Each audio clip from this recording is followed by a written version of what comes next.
Hello, everyone. Welcome to our presentation. My team members and I will highlight several issues that were identified at the Toronto Hospital and the relevant recommendations that are made for. The first is the lack of OHS supervision intervention. Two instances where this was seen was the lack of intervention, which led to garbage buildup because no one addressed the refusal of work and intervened. The next issue was the failure to identify the absence of signage for wet floor, which resulted in a nurse falling and obtaining occupational injury. Now, the recommendations for this issue are administrative controls. The first is to assign OHS staff representatives to various sections so that the hazards can be identified and addressed. The next one is a hospital collaborating with OHS experts so they can get the necessary resources, training, and assistance as needed. The final is the Joint Health Safety Committee that will respond to employee OHS concerns, address work refusals, and perform workplace inspections. My next colleague will address the next issue. Thank you. Our recommendation for health and safety issues at Toronto hospitals are covering wounds.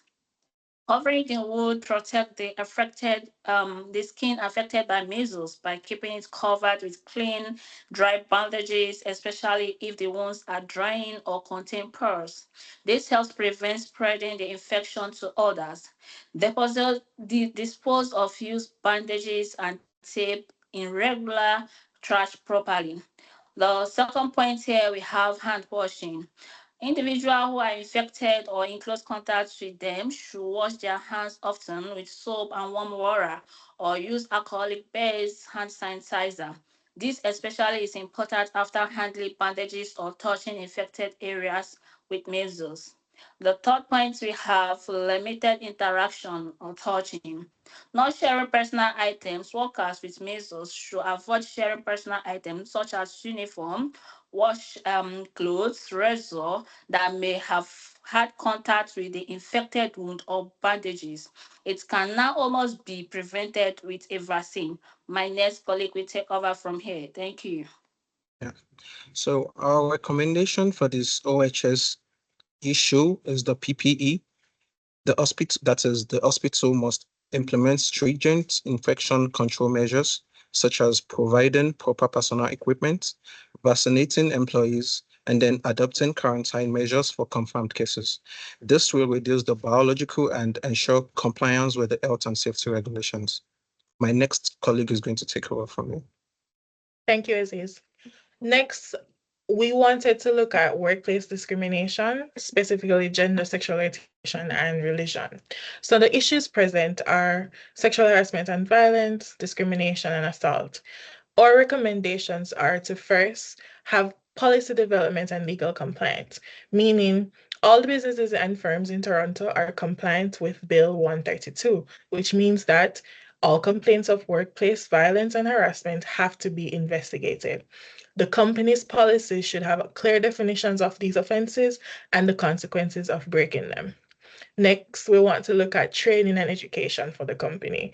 After the policies are made, we need the legal requirements to be outlined. This means that there has to be up to date information that can be shared to the employees about the respectable ways to engage coworkers.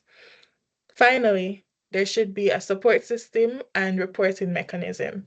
Companies can prepare for the fallout and the after effects of cases of discrimination and harassment by providing counseling services, whether through company health insurance or other means. There should also be a robust supporting mechanism that ensures employees are safe to report cases of harassment and discrimination with the full backing of a fair investigation and consequences for the offending party. My colleague Stephanie will continue. We can also identify aggressive and violent behaviors in the form of disrespectful behavior, rude remarks, derogatory comments, and physical assault. These behaviors can occur both in person and online, and they can cause both psychological and physical harm.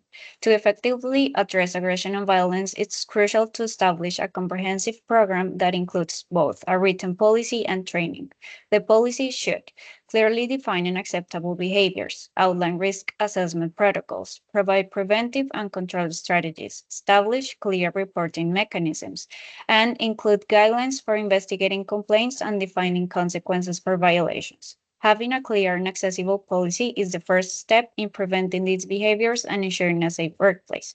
Once the policy is in place, it's crucial to provide training to all staff members. This training should focus on recognizing the different forms of aggression and violence, understanding how to de escalate conflicts before they become violent, adhering to the organization's policies and procedures, and promoting respectful communication and conflict resolution strategies. Finally, and beyond addressing aggression and violence directly, organizations must also foster a culture of respect and inclusivity. Now, Kevin will address the final issue. Another problem that we identified in Toronto Hospital is the psychological hazard. The issues under this hazard are high tension, stress, toxic work environment, and burnout.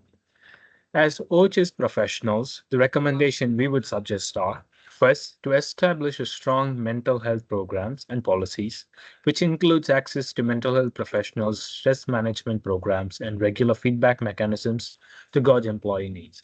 Second, fostering a culture of respect and care, which is very important to build a foundation rooted in values. Third, creating a better work life balance that includes flexible work schedules and proper shift rotations that can alleviate workload induced stress and promote overall well being for all the employees. Finally, we also suggest promoting positive workplace relationship, encouraging better engagement among all employees and leadership alongside strengthening decision making processes that can help reduce workplace stress and cultivate a more supportive environment. Last slide, please. To conclude, all these strategies and recommendations, which not only tackles the current situation, but also can create a healthier environment for the future of the company. Thank you.